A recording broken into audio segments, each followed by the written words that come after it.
السلام علیکم ورحمۃ اللہ وبرکاتہ۔ الحمدللہ رب العالمین والصلاة والسلام علی اشرف الانبیاء والمرسلین۔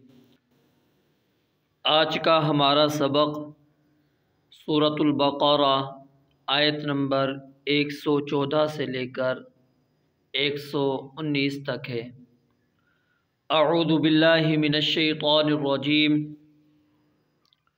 ومن اور کون، ومن اور کون، اظلم زیادہ ظالم ہے، اظلم زیادہ ظالم ہے، ممن اس شخص سے، ممن اس شخص سے جو، ممن اصل میں کیا تھا، من اور من مانا سے اور من مانا جو، ممن اس شخص سے جو منع کرے، روکے، رکاوٹ بنے، منع روکے، منع کرے، رکاوٹ بنے، مساجد اللہ، مساجد یہ جمع ہے مسجد کی، مساجد اللہ اللہ تعالیٰ کی مسجدوں سے۔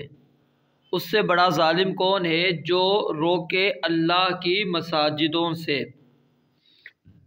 اللہ کی مسجدوں سے، مساجد سے، ان یہ کہ یذکرہ ذکر کیا جائے، یذکرہ ذکر کیا جائے، مجہول کا صیغہ ہے، فیہا ان میں، فیہا ان میں، کس میں، ان مساجد میں، کیا ذکر کیا جائے اس میں، اسمہ اس کا نام، اسمہ اس کا نام، ہو مانا اس کا اور اسم مانا نام، وسعا واو اور سعا کوشش کرے، وسعا اور کوشش کرے، فی خرابہا، فی مانا کیا ہوتا ہے میں، اور خراب مانا بربادی، ہا اس میں، اب ملا کر دیکھیے، وسعا اور کوشش کرے، فی خرابہا ان کی بربادی کی، ان کی بربادی کی، کس کی، مساجد کی، اللہ کی مسجدوں کی بربادی کی وہ بندہ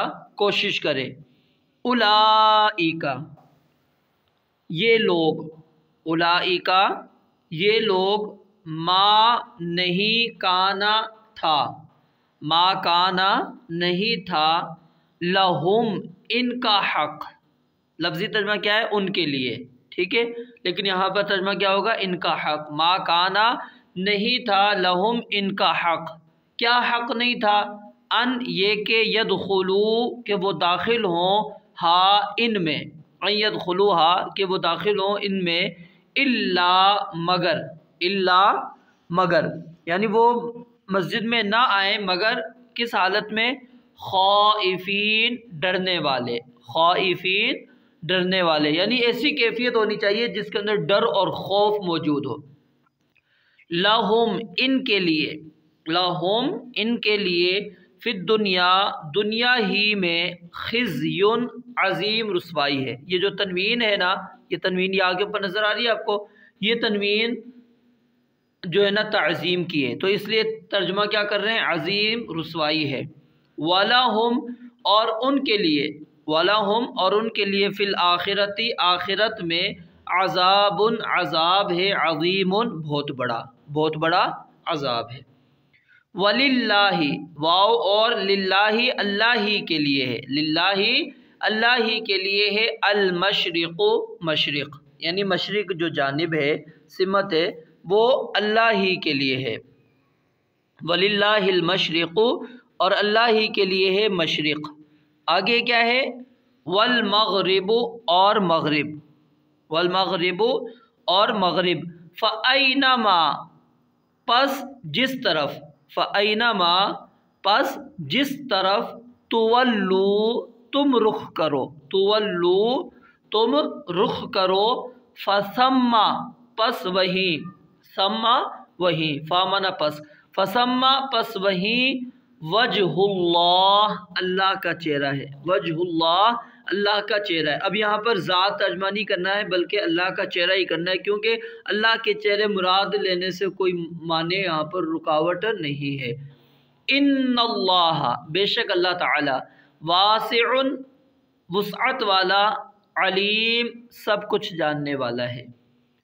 وقالو اور انہوں نے کہا اتخذ اللہ اتخذ بنا لیا اللہ اللہ تعالیٰ نے ولدن کوئی اولاد، اللہ تعالیٰ نے کوئی اولاد بنا رکھی ہے، ان لوگوں نے کہا سبحانہ اللہ نے اس کے 5 جواب دے دیے کہ اللہ کی کوئی اولاد نہیں۔ پہلا جواب سبحانہ وہ پاک ہے، وہ پاک ہے یعنی اس کو ضرورت ہی نہیں اولاد کی۔ کیونکہ اللہ رب العالمین اولاد کا محتاج نہیں، جو محتاج ہوتا ہے اس کو اولاد چاہیے ہوتی ہے، اللہ رب العالمین تو محتاج ہی نہیں ہے۔ تو سبحانہ وہ پاک ہے، بلکہ لہو اسی کا ہے، لہو اسی کا ہے ما جو فی السماواتی آسمانوں میں والارضی اور زمین میں، جو کچھ آسمانوں اور زمین میں ہے سب کچھ کس کا ہے؟ اللہ تعالیٰ کا۔ یعنی جو کچھ آسمان اور زمین ہے اس میں جو کچھ موجود ہے، یعنی ظاہر بات اس کے اندر عزیر علیہ السلام بھی موجود ہیں، عیسیٰ علیہ السلام بھی موجود ہیں، تمام فرشتے بھی اس کے اندر موجود ہیں، یہ سب ان کا مالک کون ہے؟ اللہ تعالیٰ۔ اور یہ کیسے ہو سکتا ہے مالک اور مملوک وہ آپس میں بیٹا ہوں باپ ہوں؟ بیٹا تو باپ کا وہ کیا ہے مملوک بھی بن جائے گا تو وہ خود بخود کیا ہو جائے گا؟ آزاد ہو جائے گا۔ تو اللہ نے دوسرا جواب دیا کہ اسی کی ہے جو کچھ آسمانوں زمین میں ہے۔ آگے اللہ رب العالمین تیسرا جواب دے رہے ہیں، فرمایا کہ کلن سب لہو اسی کے لیے، لہو اسی کے لیے قانتون فرما بردار ہے، سب اسی کے لیے کیا ہے؟ فرما بردار ہے۔ اور بیٹا کیا ہے؟ سرکشی بھی کر سکتا ہے۔ جب آسمان و زمین میں رہنے والے سب اللہ کے فرمان کے تابع ہیں تو کیا مطلب کہ ان کا سانس بھی اس کے حکم کے بغیر نہیں چل سکتا، سب اللہ رب العالمین کے فرما بردار ہیں۔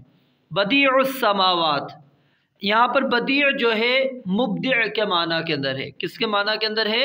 مبدع۔ مبدع کس کو کہتے ہیں؟ یعنی نئے سرے سے بنانے والا جس کا کوئی نمونہ موجود نہیں، نمونے کے بغیر وجود میں لانے والا۔ تو اس لیے بدیع معنی کیا ہوتا ہے؟ موجد۔ بدیع موجد ہے السماواتی آسمانوں کا، والارضی اور زمین کا، یا آسمان و زمین کا کیا ہے؟ موجد ہے۔ اور پھر آگے اللہ رب العالمین نے فرمایا وَإِذَا اور جب قضا فیصلہ کرتا ہے وہ امرن کسی بھی کام کا وہ فیصلہ کرتا ہے فَإِنَّمَا یہ پہلے بھی آپ کو کئی دفعہ بتایا یہ انما کلمہ حصر ہے، تو اس کا ترجمہ کیا ہوتا ہے؟ اس کے سوا کچھ نہیں، اس کے سوا کچھ نہیں۔ فَإِنَّمَا تو اس کے سوا نہیں، یقول وہ کہتا ہے لہو اس سے کن ہو جا، فیکون پس وہ ہو جاتا ہے، وہ اس کو کہتا ہے ہو جا اور وہ ہو جاتا ہے۔ تو یہ 5 دلائل اللہ رب العالمین نے یہاں پر دے دیے اور کہا کہ اللہ کی کوئی اولاد نہیں۔ وقال الذین اور کہا ان لوگوں نے لا یعلمون جو علم نہیں رکھتے، جو نہیں جانتے، لولا کیوں نہیں یکلمنا ہم سے کلام کرتا اللہ تعالی، او تأتینا یا کیوں نہیں آتی ہمارے پاس آیتن کوئی نشانی، کذالک ایسے ہی قال کہا الذین ان لوگوں نے من قبلہم جو ان سے پہلے تھے، مثل قولہم ان کے کہنے کی طرح، تشابہت معنی کیا ہے؟ ایک دوسرے جیسے ہو گئے، کیا ہو گئے؟ قلوبہم ان کے دل، قد بینا بے شک ہم نے کھول کر بیان کر دی، الآیات آیتیں، لقوم ایسی قوم کے لیے، ایسے لوگوں کے لیے، یوقنون جو یقین رکھنے والے ہیں، جو یقین کرتے ہم نے ان کے لیے کھول کر بیان کر دی۔ انا بے شک ہم نے ارسلنا ہم نے بھیجا کا آپ کو، بے شک ہم نے ہی آپ کو بھیجا ہے بالحق حق کے ساتھ، بشیرن خوشخبری دینے والا، و نذیرن اور ڈرانے والا، ولا اور نہ تسألو سوال کیا جائے گا، ولا تسألو اور نہ سوال کیا جائے گا تجھ سے عن اصحاب الجحیم جہنم والوں کے بارے میں، جہنم والوں کے بارے میں۔ تو یہ آیات آپ نے ان کا ترجمہ سن لیا، اب تھوڑی سی ان کی وضاحت کر دیتا ہوں۔ پہلی آیت کے اندر ہم نے جو بات پڑھی وہ کیا تھا؟ اللہ رب العالمین نے فرمایا کہ اس سے بڑا ظالم کون ہے جو اللہ کی مساجد سے روکتا ہے۔ اب یہاں پر خاص مسجد نہیں ہے کہ صرف بیت اللہ سے روکے یا مسجد نبوی سے روکے یا پھر بیت المقدس ہی سے روکے، اللہ کی کوئی بھی مسجد ہے، یعنی جو اللہ کا گھر تعمیر ہو گیا، مسجد بن گئی، اس مسجد سے کسی کو بھی روکتا ہے،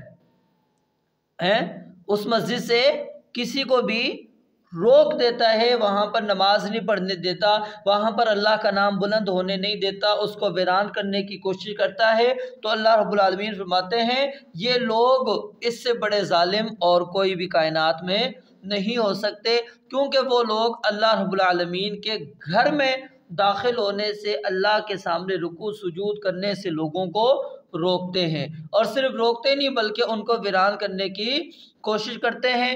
تو مشرکین مکہ نے کیا کیا؟ پہلے مسلمانوں کو مکہ سے نکالا، پھر ان کا مکہ میں داخلہ ہی بند کر دیا کہ حج اور عمرے کی بھی اجازت نہیں دی۔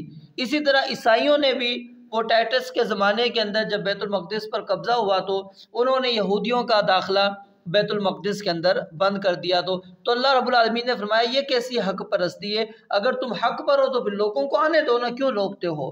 فرمایا کہ ان یذکر فیہا اسمہ وسعی فی خرابہا اولئک ما کان لہم ان یدخلوہا الا خائفین۔ اللہ فرماتے ہیں ایسے ظالم لوگوں کو حق کیا تھا کہ وہ مسجد کا متولی تو بننا تو دور کی بات ہے، جب بھی وہ اس میں داخل ہوتے تو وہ ڈرتے رہتے کہ کہیں ایسا نہ ہو کہ ان کی شرارت کی سزا ان کو دنیا کے اندر ہی مل جائے، اور اللہ نے فرمایا کہ ہم نے پھر ان کو دنیا میں ایک عظیم رسوائی دی اور آخرت میں ہم نے ان کے لیے بہت بڑا عذاب تیار کر رکھا۔ اور پھر یہی ہوا کہ بیت المقدس وہ آزاد ہو کر مسلمانوں کے پاس آ گیا تھا، پھر اسی طرح بیت اللہ کی تولیت، اس کا سارا نظام مسلمانوں کے ہاتھ میں آ گیا۔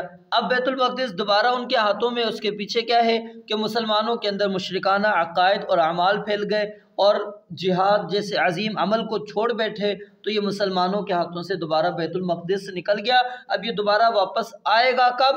جب ہم توحید و سنت کو قائم کریں گے، جہاد فی سبیل اللہ کی راہ پر گامزن ہوں گے، تو پھر اللہ رب العالمین دوبارہ یہ دے گا۔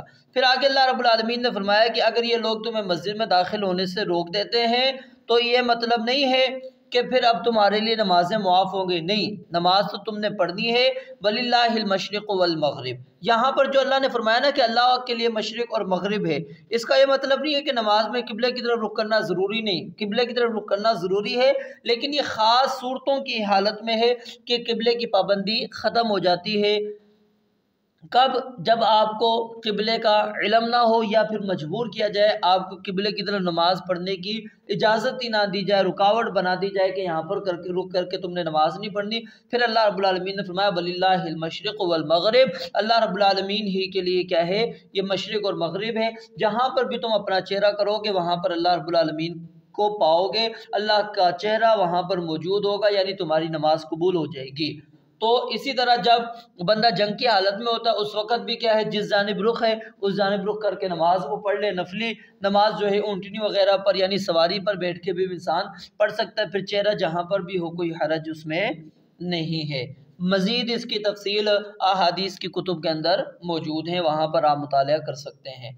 پھر آگے اللہ رب العالمین نے فرمایا کہ وَقَالُوا اتَّخَذَ اللَّهُ وَلَدًا سُبْحَانَهُ، انہوں نے کہا کہ اللہ تعالیٰ نے اولاد بنا لی، جیسا کہ میں نے آپ کو بتایا کہ اللہ نے پھر اس کے 5 جواب دے دیے کہ اللہ کی اولاد نہیں ہو سکتی، کیونکہ اولاد محتاجی کی دلیل ہے اور اللہ رب العالمین محتاجی سے پاک ہے۔ اور پھر دوسری بات کہ کائنات کے اندر جو چیزیں موجود ہیں آسمان و زمین میں وہ سب اللہ کی ملکیت ہے، تو کیسے پھر اللہ رب العالمین کی اولاد ہو سکتی ہے؟ پھر آگے اللہ رب العالمین نے کہا ہر چیز اس کی فرما بردار بھی ہے، کوئی اس کی نافرمانی نہیں کرتی، سرکشی بھی اس سے کوئی نہیں کر سکتا۔ پھر یہ آسمان و زمین کو نئے سرے سے نئے نمونے سے بنانے والا اس سے پہلے کسی اور نے نہیں بنایا تھا، یہ اللہ رب العالمین نے جب اس بڑی کائنات کو بنا دیا تو پھر یہ چھوٹے انسانوں کیا چیز ہے؟ پھر آگے اللہ رب العالمین نے فرمایا تو اللہ تو جب بھی کوئی فیصلہ کرتا ہے تو وہ کن کہتا ہے اور کن کے بعد وہ چیز ہو جاتی ہے، اس کو دلیل، اس کو محتاجگی تو ہے ہی نہیں، اولاد سب سے بڑی محتاجگی ہے۔ پھر آگے اللہ رب العالمین نے ان لوگوں کا تذکرہ کیا کہ جو لوگ کہتے ہیں کہ لولا یکلمنا اللہ، اللہ ہم سے کلام کیوں نہیں کرتا؟ ہے۔ اس سے پہلے یعنی عرب سے پہلے کس نے؟ یہودیوں نے، عیسائیوں نے بھی یہی مطالبہ کیا تھا، جیسا کہ سورہ بنی اسرائیل اور سورہ مدثر کے اندر آئے گی۔ تو اللہ رب العالمین فرماتے ہیں، انہوں نے کہا اللہ ہم سے کلام کیوں نہیں کرتا یا کوئی واضح آیت نشانی کیوں نہیں آتی؟ تو اللہ فرماتے ہیں یہ تو بات وہی ہے جس طرح پہلے یہود و نصارہ نے کی تھی، ان کی آپس کے دل کیا ہیں؟ سوچیں، دل آپس میں ملے ہوئے ہیں، اور اللہ نے کھول کھول کر آیات کو بیان کر دیا، کس کے لیے؟ جو یقین رکھتی ہے اس کو ان چیزوں کی ضرورت نہیں کہ اللہ سامنے طور پر آئے یا اللہ ہم سے ہم کلام ہو یا اللہ کوئی عظیم نشانی لے کر آئے، بلکہ وہ اسلام کو قبول کر لیتے ہیں۔ اور آپ علیہ السلام کا پھر بعثت کا مقصد بیان فرمایا کہ ہم نے یہ آپ کو حق دے کر بھیجا ہے، آپ بشیر بھی ہیں نذیر بھی ہیں، بشارتیں بھی سناتے ہیں، لوگوں کو اللہ کے عذابات سے ڈراتے بھی ہیں، اور آپ سے یہ نہیں سوال کیا جائے گا کہ یہ مسلمان کیوں نہیں ہوئے، آپ کا کام صرف دعوت دینا ہے، اسلام پہنچا دینا ہے، اس کے بعد وہ لوگ اگر قبول نہیں کرتے تو اللہ کے ہاں مجرم وہ خود ہیں، آپ سے یہ سوال نہیں ہونے والا۔ رب العالمین سے دعا ہے اللہ تعالیٰ سمجھنے اور عمل کرنے کی توفیق عطا فرمائے۔ وآخر دعوانا الحمدللہ رب العالمین۔